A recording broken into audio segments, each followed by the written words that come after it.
So welcome back, everybody. Hope you enjoyed your short break.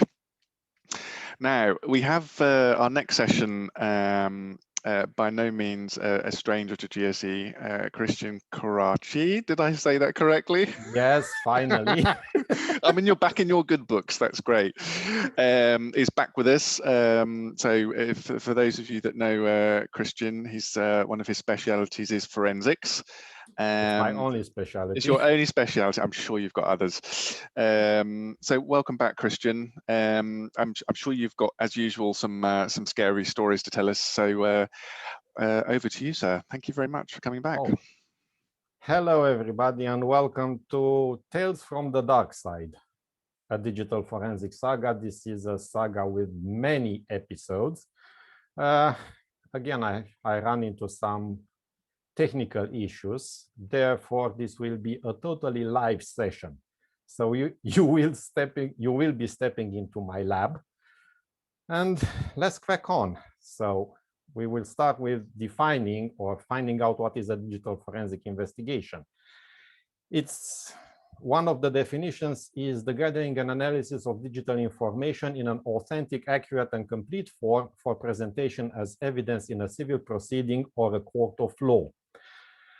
Now, the digital forensic and electronic discovery process includes information developed from documents, communications, and emails, databases, and proprietary applications or data. It is used on a broad spectrum of investigations like identity theft, telecommunications fraud, like cell phone abuse in terms of cell phone cloning or I don't know,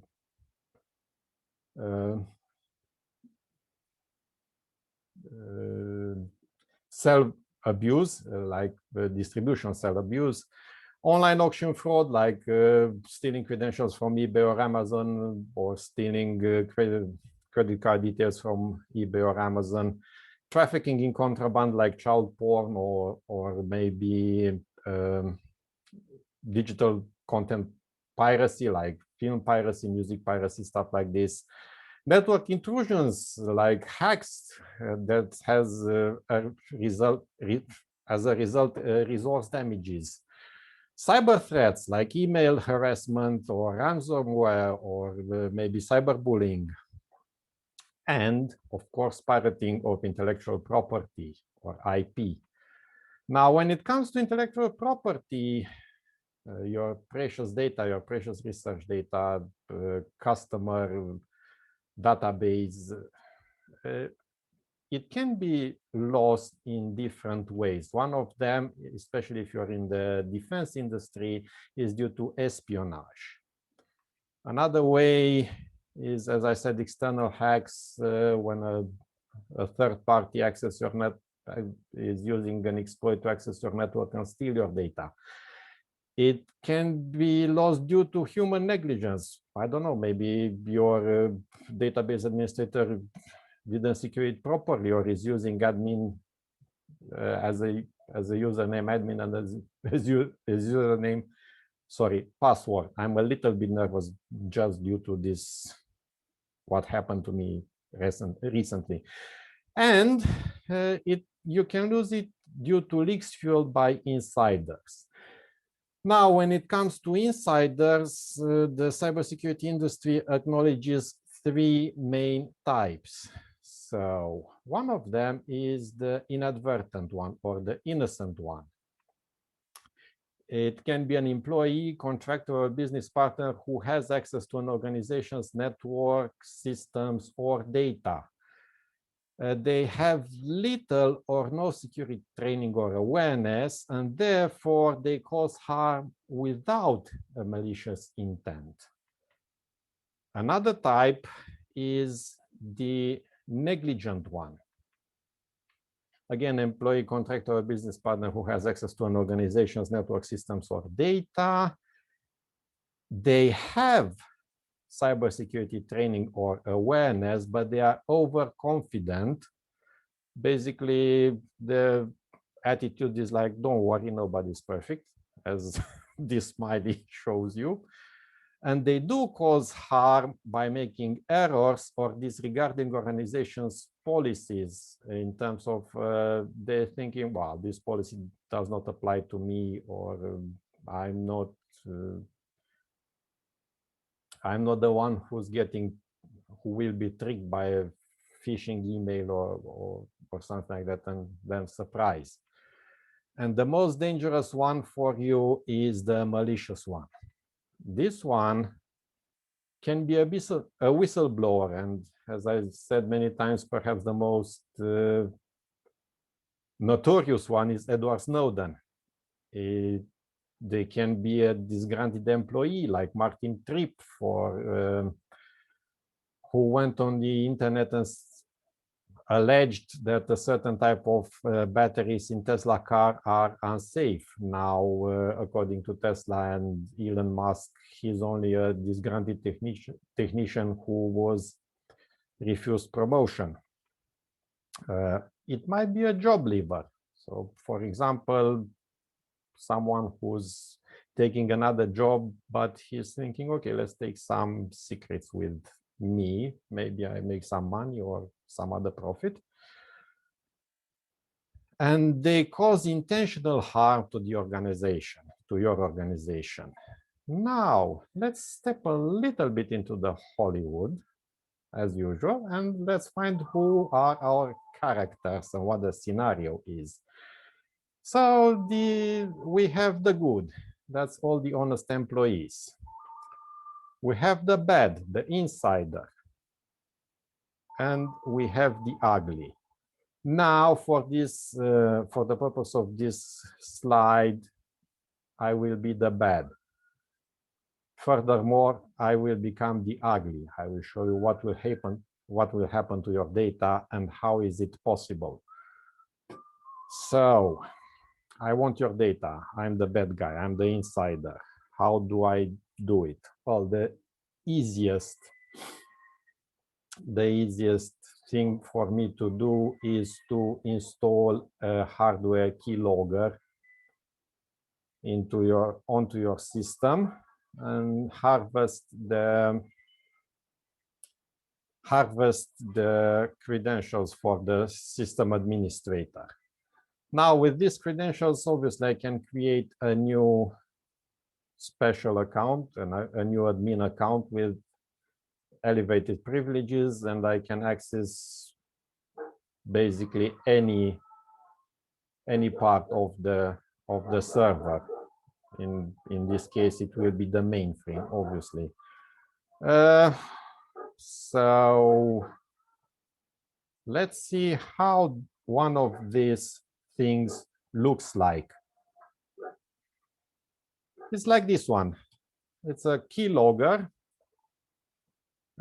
What is particularly nasty about this device is that it records keystrokes from any USB keyboard.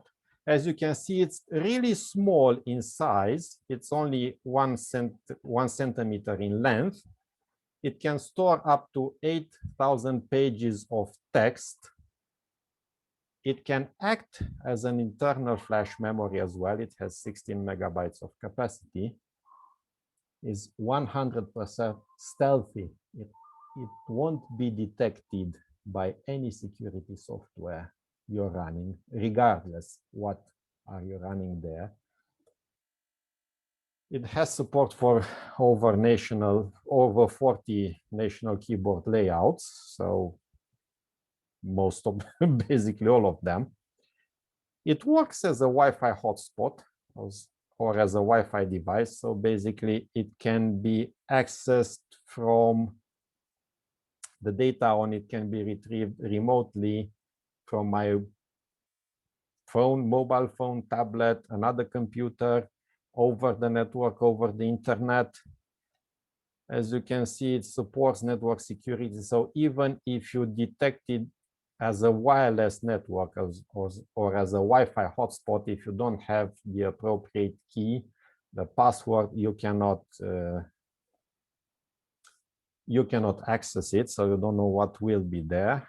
And it's memory protected by hardware encryption. And if you think this is bad, let me introduce you worse. This bad guy runs on steroids. So this is your total nightmare in terms of security. And why is that? Obviously, it has the characteristics of the other one. But this one has 16 gigabytes of built-in memory. And the real problem is here. It has built-in scripting language interpreter. So what this means is this device, I don't have to install it on the sysadmin computer. Let's say if I'm after the research data, your R&D data, I go to the R&D department and install it on one of the local computers. And because I do have scripting support, what I can do, I can write a script to automatically save a copy of the open file on this built-in memory, on this 16 gigs of memory. Perhaps you are running MFA. Okay, nothing bad with that, but as you can see, it can be hacked. Now, with this guy here, your MFA solution is rendered totally useless, because once that you authenticate using MFA into your network and you open locally a copy of whatever file you want, even if it's I don't know, as I said, research and development, your next research project, or even if it is customer data, finance department, or account department, having this script on this guy here, a copy of that file is automatically saved here. So I can remotely access it without the need of, without the need of multi-factor authentication. Basically, multi-factor authentication has been done by yourself before I even copied that data. So let's see. Well, obviously, all data in the demonstration are fictitious, and there are no similarities, or if there are similarities with a real person, these are coincidental. And do not try and use personal bank details shown. They are randomly generated and not real. Well, this is a little bit out of the purpose, because we won't see any personal or bank details now. One of the methods of transmitting this data to the outside world is Base64 encoding. Now, as I said, even if I have that data saved on that keylogger, sometimes there is a problem with transmitting that data to the outside world. Maybe I am not allowed to go past security gate with the USB stick. So I have to find some other ways of transmitting this data. One of these ways is Base64 encoding. Now, Base64 encoding, it has been around since the first email the first email emerged. So it's way back in the 70s or beginning of 80s. It appeared because at that time, the email clients, some of them misinterpreted the character 10, the digit 10 itself, which is the end of the line, as the separate digits 1 and 0, and therefore when the message was displayed on the recipient, sometimes on the recipient screen, all sorts of funny things happened in terms of misaligning the text and stuff like this. It's still in use today in digital certificates. I'm absolutely sure that you know if you download a digital certificate, it will be Base64 encoded. Now, in the mainframe environment, you don't have to be concerned about this, because the certificates on mainframe environment are encoded in EBCDIC. But the problem is when this certificate gets shipped to a third party, which is not on the mainframe. Now this certificate has to be decoded and re-encoded using Base64 and then shipped away to the third party. Lately, it is used in to embed image data directly into the HTML source of a web page, and this saves very much in storage. Or it can be used to embed this data into the body of an email. So it's most suitable for small amounts of data, and I will show you what I mean by this. Let's have a bit of fun here. Right, so this is out of here. Here we go. Okay. As you can see here, we do have an email.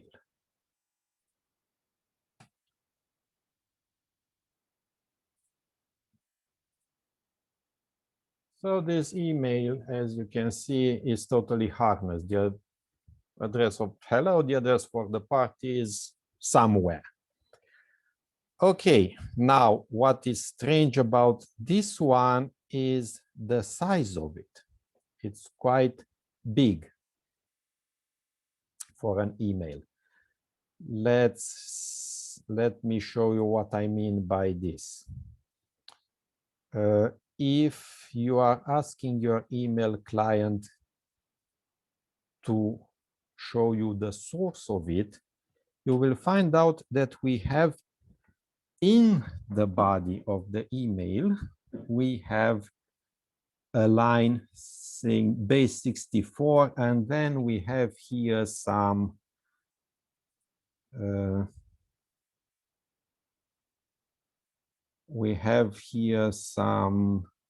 funny text.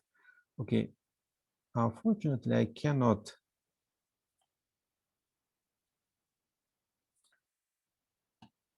You see here, we have this line here, data. So if we go to the very end of it,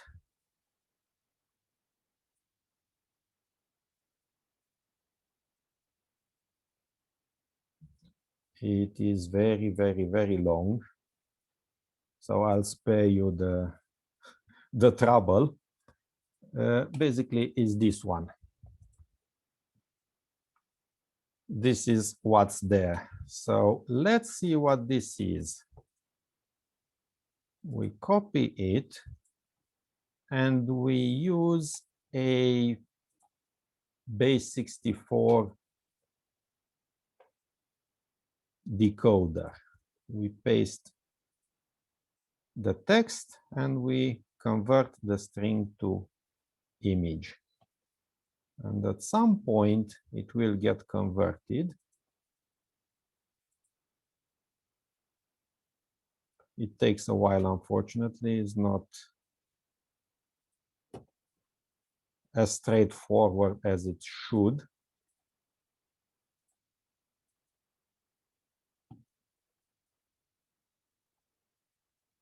It worked previously, interestingly enough. Let me let me try to show you the other way around. So basically, I used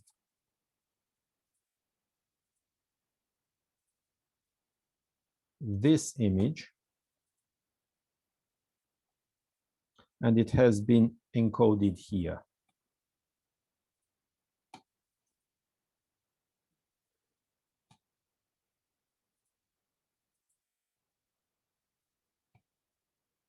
It doesn't want to work, so, but this is the idea. Obviously, you can use not necessarily images, but also text to encode it, but then you will need to use a different encoder. This is for images. Cristian, Sean says, do you have to strip off the data :image portion of it? No, you don't have to strip anything. So basically, hang on a second. Look at this. You are taking an image. Let's try another one. Let's try this one. Yeah, it's 50 something kilobytes. So as you can see, it's here. We copied the content to clipboard. Yeah, and then what we'll do is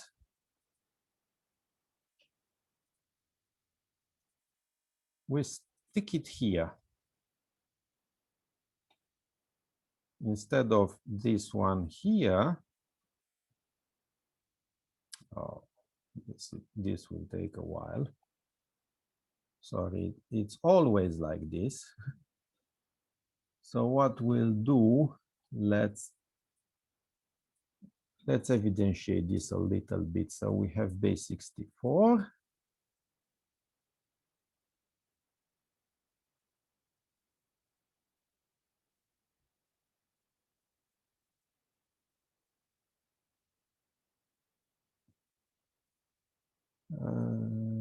Okay.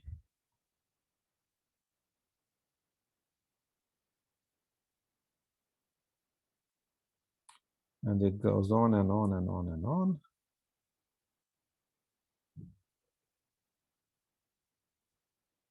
This, oops, sorry.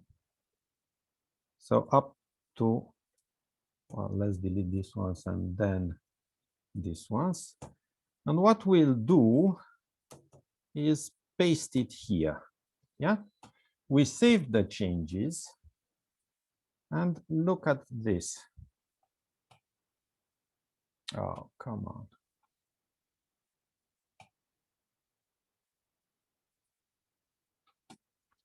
If we open it again with our email client,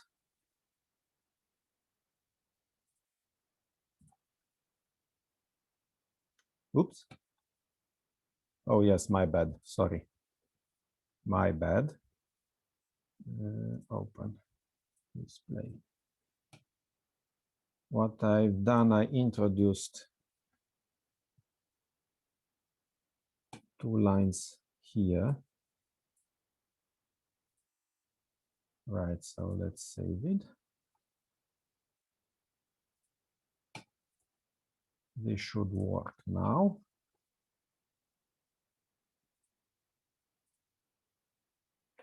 You see? So nothing gives it away. I can ship it, I can send it to you. It will go, and it will go why? Because basically when this will leave my computer, it will be Base64 encoded in its entirety. So the entire message, including what you see here, including this text, will be Base64 encoded.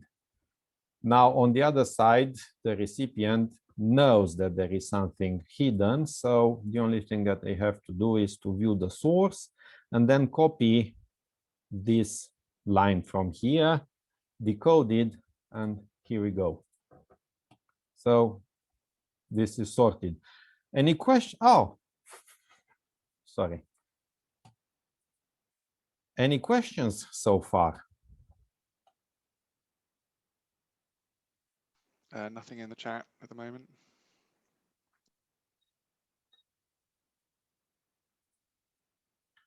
Okay, no questions. Looks like everybody's scared.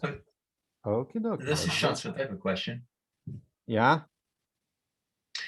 So you're using that as an example of how to get data off the mainframe just tucked away inside of an email. Yes, exactly. Okay.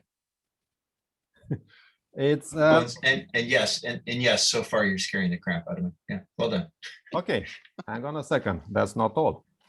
Oh, hang on. Let me go get a fresh pair of jeans. I'll be back in a second. Okay, no problem. Hopefully everybody has a strong heart. Steganography. You know this. Many people are mistaking steganography for, say, embedding a zip file into an image. That's not steganography, that's file embedding. Let me show you. The word steganography is derived for Greek words steganos, which means covered, concealed, or protected, and graphein, meaning writing. So literally translated is hidden writing. The technique consists of embedding a text file or document into another file in order to avoid detection. So let's play a little bit with this one, okay? Let's have a look.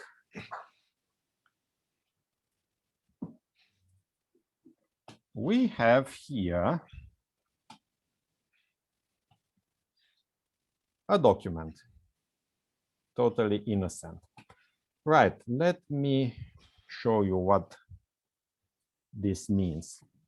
I will pick a random document from here. As I said, I've run into some problems, so let's take this one.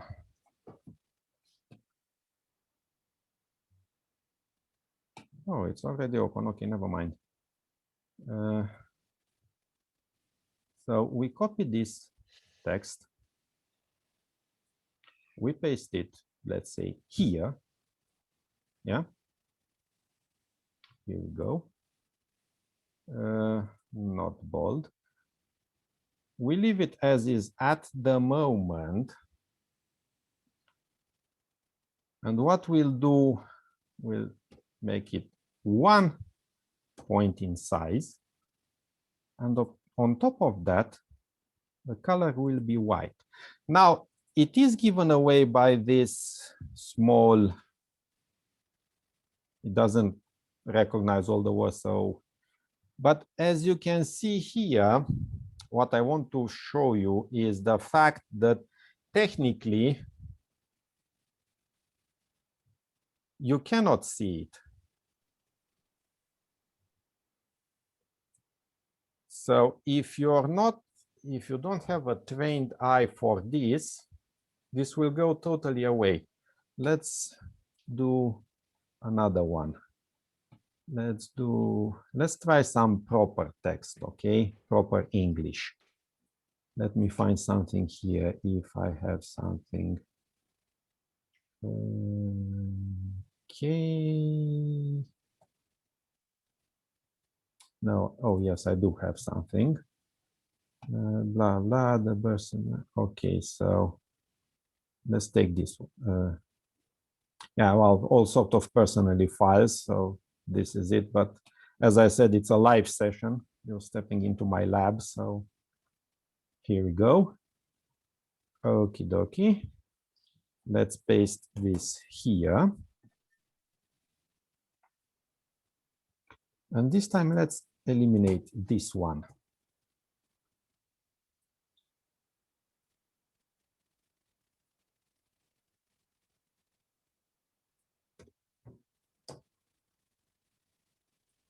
And as you can see, now it's totally stealth. How you can find out if there is something hidden or not is basically to select everything. And as you can see, the size disappeared. So this means there are different sizes. Let's do this like this. Everything is 11. And now we have here some blank spaces. Yeah. Okay, let's do it again. Select everything and change the color to automatic. And now we have the hidden text. Yeah, it's this one, as you can see, and this one here. They have nothing to do with the content of this file. Any questions so far?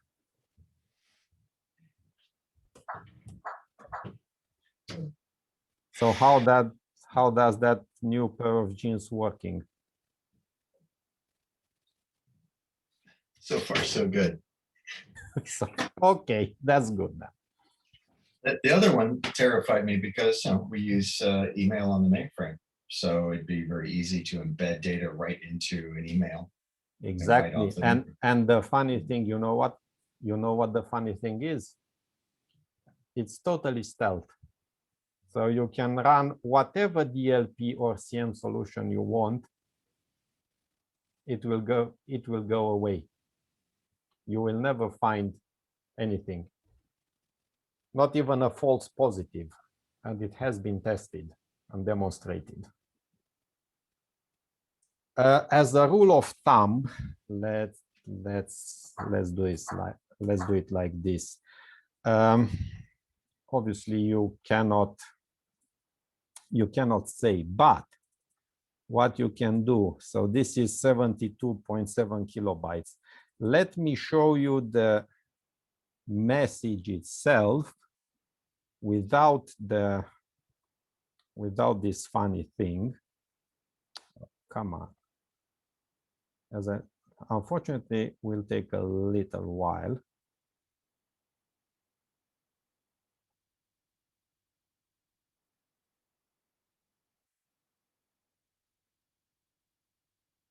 Okay, so up to here.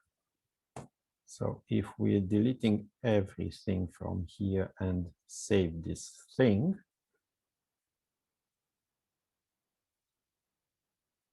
so the message without any sort of add-ons, if you want, is 1 kilobyte in size. So it's exactly the same message.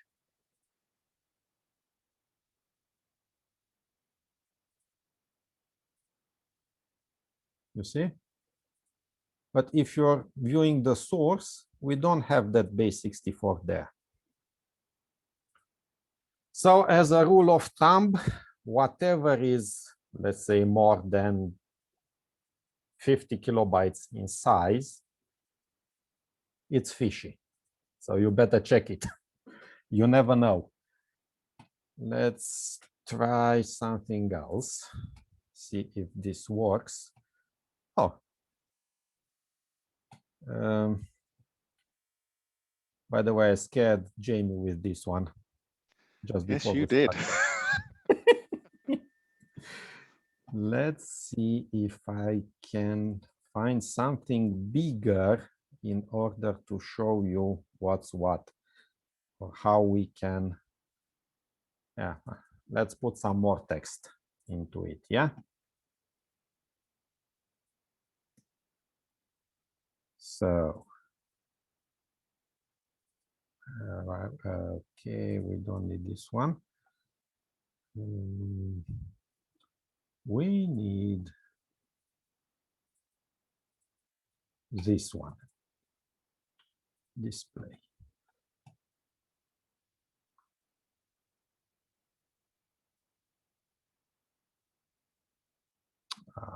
It has to be line by line. Okay, let's put it into this line here. Something like that. Let's see how it looks like.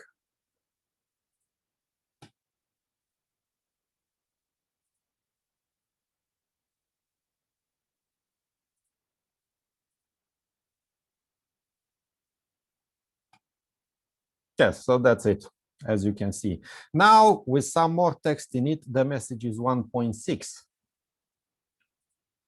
This one is 109 kilobytes. So if we take the entire content of this one,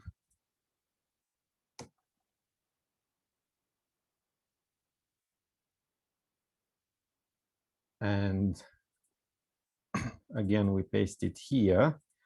Let's see how this works now. So we say it's Base64. Let's leave it as is. Save it. You remember it was only 1.6 kilobytes in size, yeah? Now it's 110 in size because we have the 1.6 plus 109 beforehand.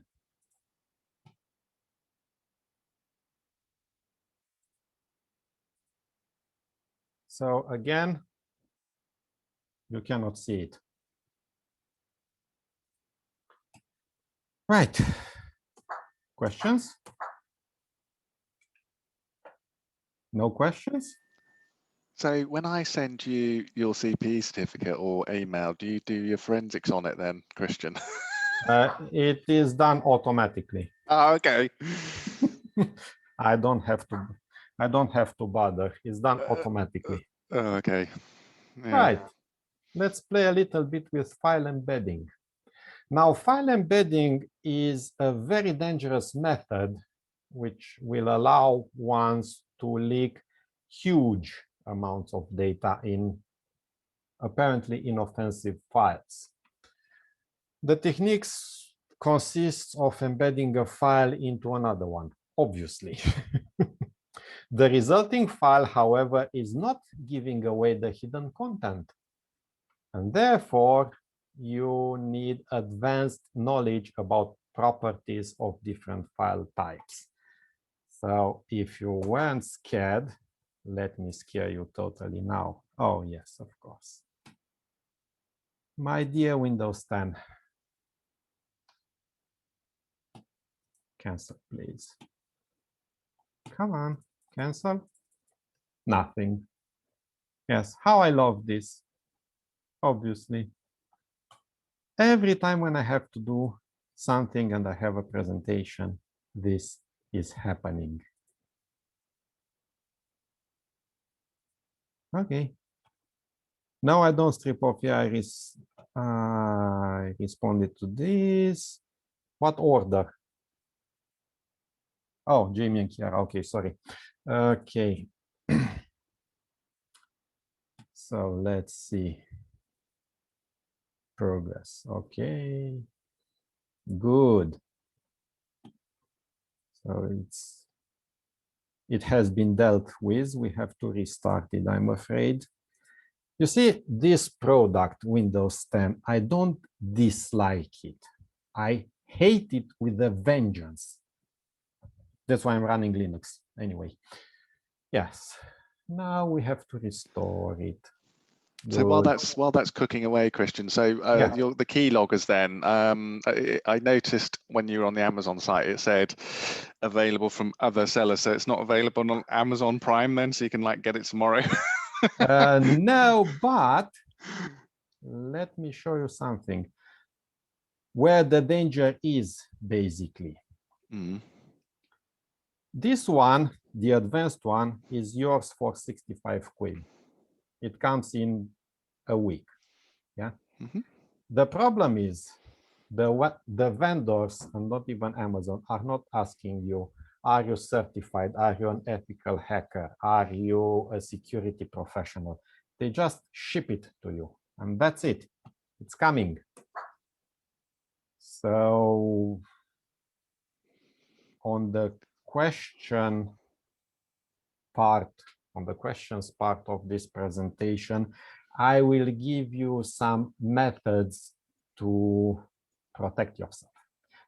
I didn't answer your question in November, unfortunately. As you know, even then I have run into all sorts of problems. So I said you should attend more of my sessions. No, not only this, there are some techniques that you can use in order to protect yourself. So So out of interest then, so on a lot of corporate laptops, of course, they kind of lock down the USB ports. I mean, I guess this wouldn't work if you've got such a policy that's applied, I guess these keyloggers just basically won't work. Well, there are other methods. Yeah. This is not a problem. As I said, Like, this is not a problem. no, for me, it's not a problem. For a bad guy, it's also not a problem. But it's corporate laptops, okay. But not everybody is working on a laptop. So if you're going to an office, let's say RSM, for example, I'm taking your office. I bet you have desktops there. You're not working on your laptops. Am I right? It's been so long ago since I went to the office. But, well, possibly, yeah. I'm sure there are some. Okay, a regular office setup is desktops. Yeah. What stops me in going on one of these desktops, let's say accounts or finance or research and development or even the sysadmin, and stick one of these things there? Nothing. Will you see it? No, because stealth. Yeah. Goodbye credentials and files. Right, let's play a little bit with file embedding. Now, this is my favorite. Oh, by the way, when you're doing forensic investigations, never work with the original file. Always make a copy, because if something goes wrong, you will have a starting point. If you're working on the original and something goes wrong, goodbye original, goodbye investigation. So we'll copy this one and we'll stick it here. So let's have a look.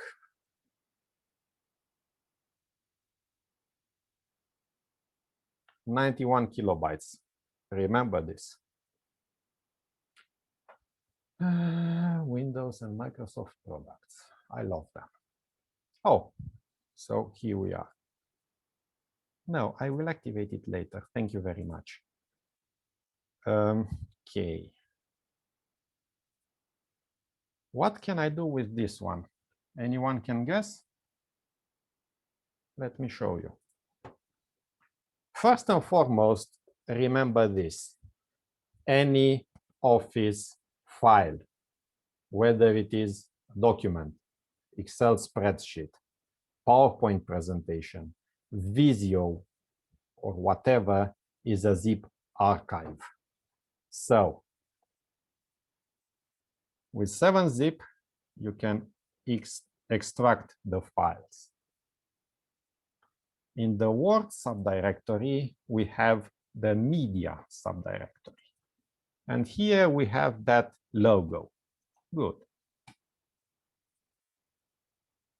We go here and we take some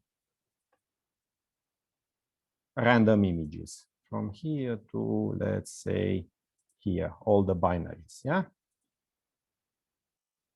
Copy. We go back to, oops, sorry. We go back here.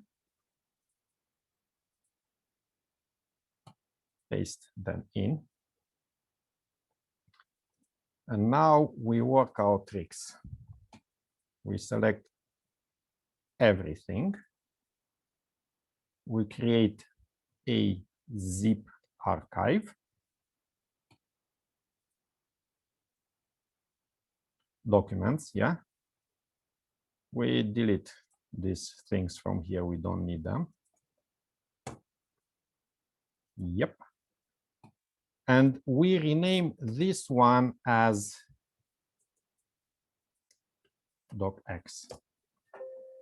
Yes, I'm absolutely sure I want to change it. So it's a document, but this time it's 4.3 megabytes.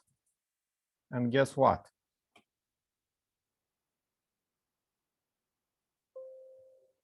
Yeah.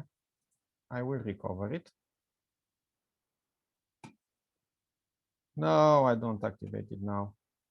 Nothing gives away those images. So basically, they are not displayed anywhere. Scared or not?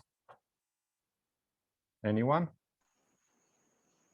I can blueprints, job descriptions. I can link secret documents, even PDFs. If I stick a PDF into, let's try this one. So we delete this one. Again, we extract here. And from here, we will take a PDF.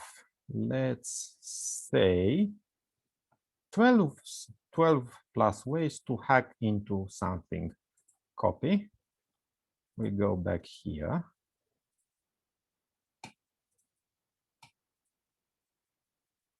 Paste. Yeah, right. Okay. Here we go.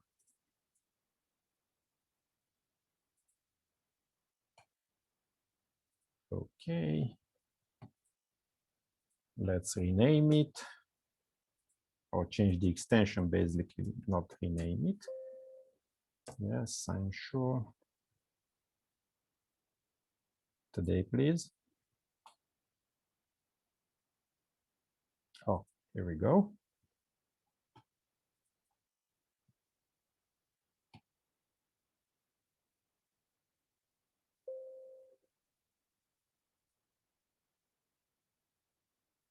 Again, nothing shows the hidden content. So as I said, I can link any sort of file this way. The only requirement basically is that in the original file, or the file that is getting sent away, you have an image in order to create that media directory there. And that's it. So we have some questions, Cristian. So Rob, hi Rob. He says presumably you could leave a keylogger in a docking station waiting for someone to plug in a laptop in. Yes, you can. Okay. And then Eamon says, hi Eamon, can you embed .txt files? I think I know the answer to this one. As you can see, I embedded a PDF. Yeah. Yes, we can do TXT files. Okay, hang on a second. Let me show you. So we delete this. No, we leave it here, okay? We leave it here. Right, let's find the text file documents. Shall I give you my Windows 10 keys? Yes, I'll give you my keys. Copy, documents, Word, media, paste. We delete this one because we don't need this at the moment. And we do this one. So remember, we have there a PDF. Yeah. And we have there a text file. Let's up the game though. Let's up the game.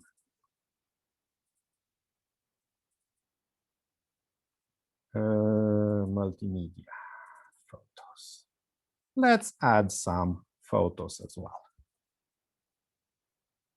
So we have various content.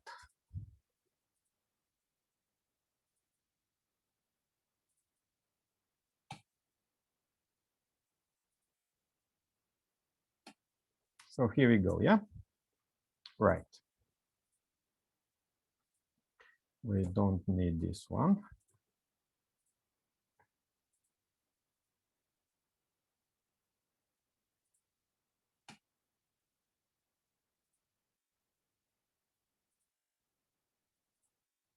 Okay, so this will become a doc text.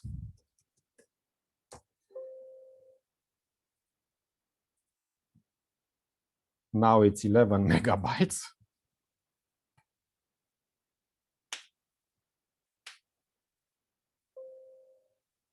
Yes, yes, yes. And as you can see,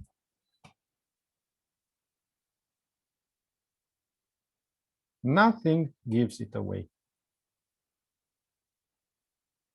Anyone wants me to email this file to them? No, thank you. Right. We have a question from Dave Ahern. He says, how good are email scanners at detecting hidden files embedded in Word docs? Rubbish. Because it's the thing is, how to put this nicely, they will be base64 encoded. They're not executables. So basically, if it's, well, let's put it differently. Think about your scanners. How many of them can do what I've just done here? Change the extension of the document into zip, unpack the zip, check the content, repack it, rename, rechange the extension, and then let you do it. Maybe there is one. But think of the hardware resources. Think of the time.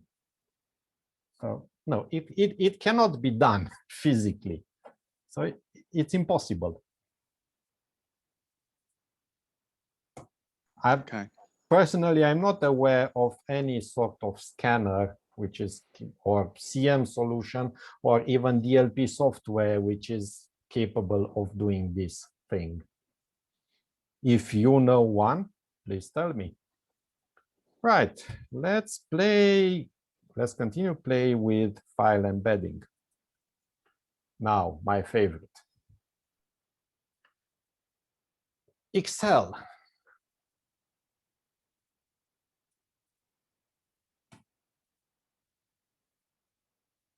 The good guys at Microsoft gave you the ability to hide a sheet, yeah? Now we have two of them. Or unhide it. Yes, sheet 3. But on top of that, they invented, sorry, the postman is at the door, so my German Shepherd goes cuckoo. They invented a thing called very hidden, or named very hidden. Sounds funny. Unfortunately, it is not, and let me show you why.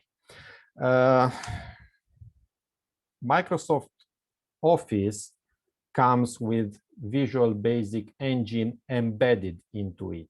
So you don't need a separate Visual Basic editor. So if you press Alt F11, you are invoking the built-in Visual Basic Engine. Now, if you look here on book 1, on sheet 1, there's a visible Excel sheet visible. We change the sheet, the property of sheet 2 to hidden. Okay. Well, hopefully it reacted. Not quite. Okay. Come on. Right, let's do it like this. And sheet 3 will become very hidden. Now we close this one and let's see. When we try to unhide it, we can unhide sheet 2 only. So sheet 3 disappeared totally.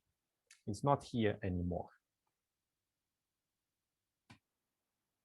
Well, using this thing, using this property, again, we can do all sort of funny stuff. Let's set it to visible.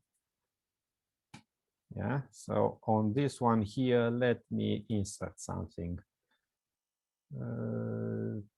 Pictures. This device.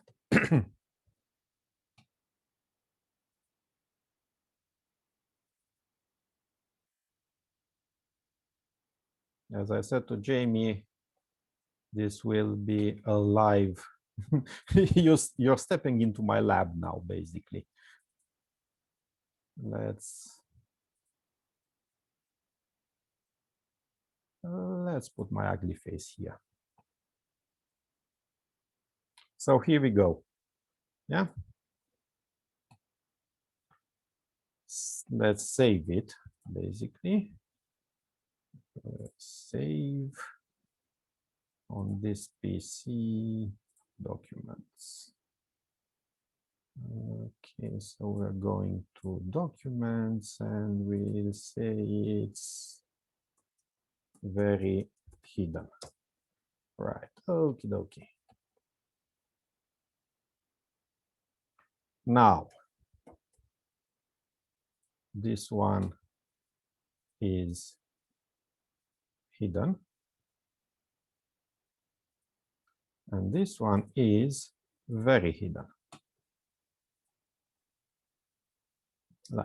Let's close. Yes, we do save the changes, and let's try it.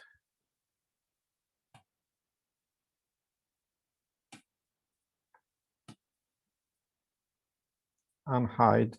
As you can see, sheet 2 only. Nothing on it. Where is sheet 3? Very hidden, obviously. How you can get around this if you don't have Excel? Basically, more or less in the same way. So as I said, it's an archive. We extract it here. And we go to Excel. And we go to worksheets.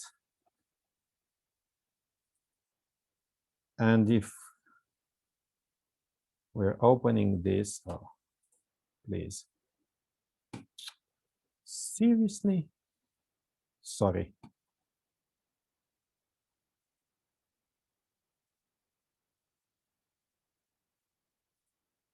Oh, my bad.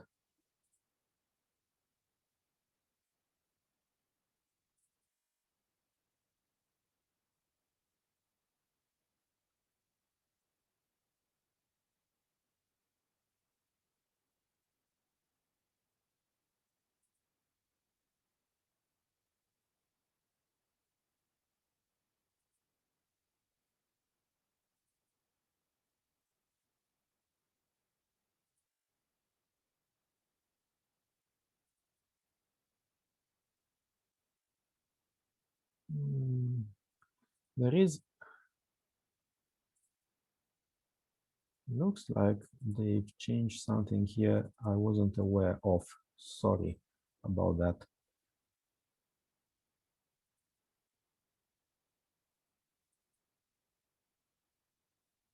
Somewhere it should show the properties as Excel visible, Excel hidden, and very hidden. But I cannot remember where it is, which is not good for me. Not good for you either.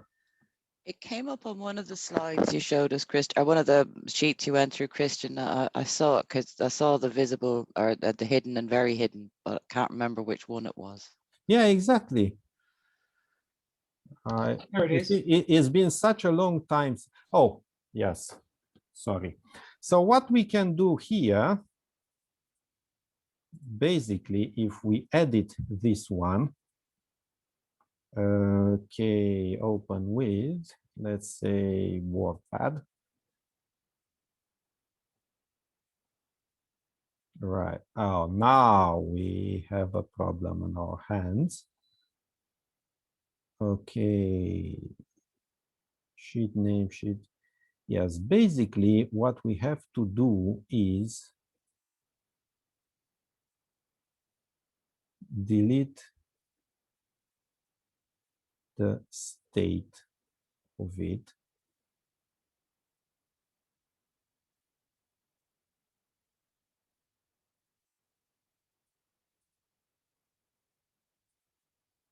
so if we delete the state of it, it should work.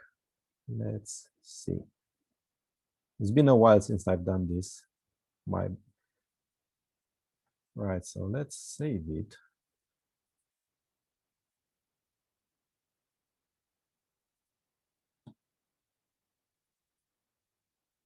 Okay, here we go. Let's repack all the thing. Yeah, it will be document zip. That's okay. Change the extension. XLSX. Yes, I do want to.